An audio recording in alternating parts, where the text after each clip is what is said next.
un message pour vous. À rester connectés. Ensuite, il y aura une petite surprise et puis aussi un moment fun. Alors, c'est parti. Alors, pour ce moment, j'ai prié et j'ai reçu une image pour voir sur quoi Dieu voulait que je parle. Et directement, une image qui m'a mis en tête qui était magnifique. En fait, c'était plein de petits morceaux de miroir comme ça, qui étaient comme accrochés les uns avec les autres, et ça forme un miroir, mais en morceaux. Et je le voyais au loin, et en fait, il brillait très fort. Et c'était pas une impression que tu te regardes dedans, tu te vois. C'était vraiment juste quelque chose de très lumineux, mais ça faisait penser à un miroir.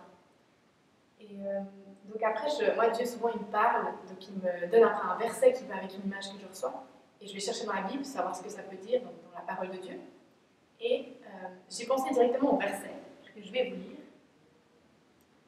Donc le verset de 1 Corinthiens 13, 12, qui dit « Aujourd'hui, nous voyons au moyen d'un miroir, de manière peu claire, mais alors nous verrons face à face.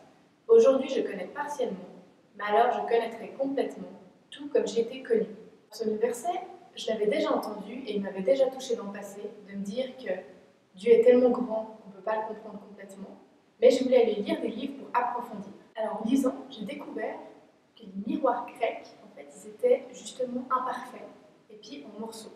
Donc ça fait directement penser à mon image. Et on peut penser que là, il faisait référence dans ce verset au miroir grec, justement, pour dire qu'on n'a pas une image encore précise, mais plutôt floue, et puis partielle.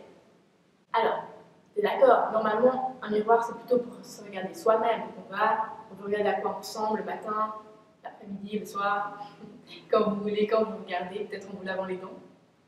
Mais ici, justement, on pense plutôt que le miroir est considéré comme, dans les temps anciens, on pensait au miroir magique.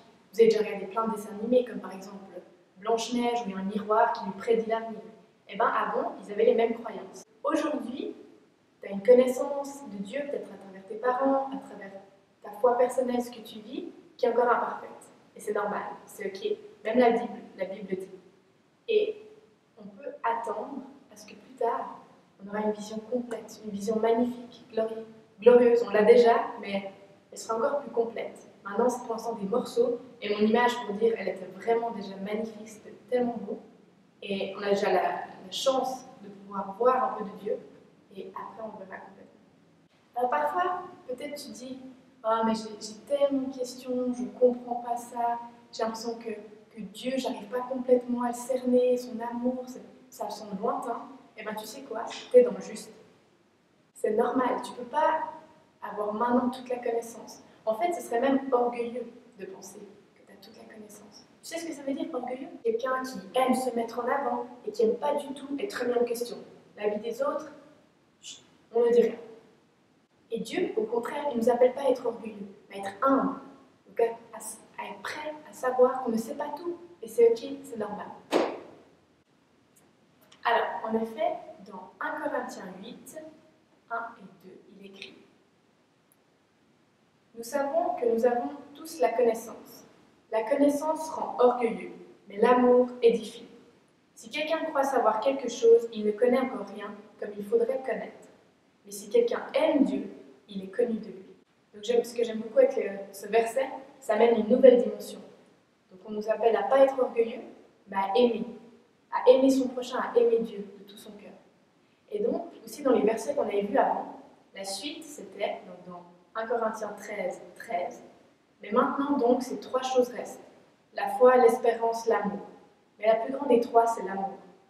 Et ce que j'ai envie de vous encourager, c'est de vraiment, toute votre vie, poursuivre l'amour. L'amour du prochain et de Dieu. C'est tout ce qui compte, c'est tout ce qui va rester pour l'éternité. Pour l'éternité, vous aurez l'amour. Tout ce que vous faites, tout ce que tu fais à l'école, ce que tu travailles, ce que tu apprends, les connaissances, c'est beau, mais c'est pas ça qui va rester pour l'éternité. Le plus important, c'est l'amour. Et il y a deux autres choses qui restent, c'est l'espérance et la foi. Donc l'espérance, et toujours de l'espoir pour ce que Dieu a pour ta vie. Il y aura toujours quelque chose de bon. Il va toujours être celui qui va te relever. Donc ça, c'est pour l'éternité. Et une autre chose, c'est la foi. Donc essaye toujours d'avoir la foi pour de grandes choses, de regarder à Dieu, et puis il ne te laissera pas. Il sera toujours là. Et le verset qui est juste après, il dit « Recherchez l'amour ». Donc ce que j'ai vraiment envie de vous laisser avec les jeunes et les moins jeunes qui regardent, c'est rechercher l'amour. C'est tout ce qui compte. Tout ce que cette Bible nous enseigne. Tu savais qu'on pouvait louer Dieu en dansant, et puis comme ça on lui exprime notre amour.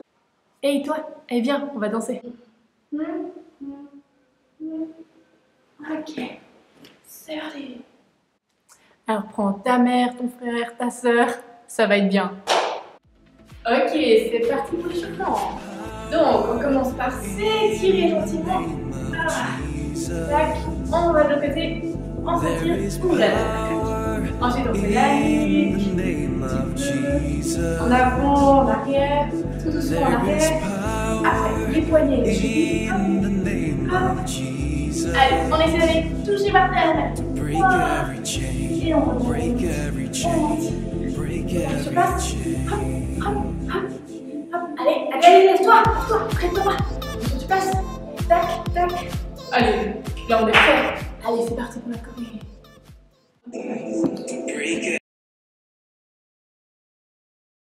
Et juste entre nous, si j'ai réussi à faire danser mes frères, tu peux faire danser toute ta famille, je te promets.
Hey, merci d'avoir dansé avec nous, c'est trop bien.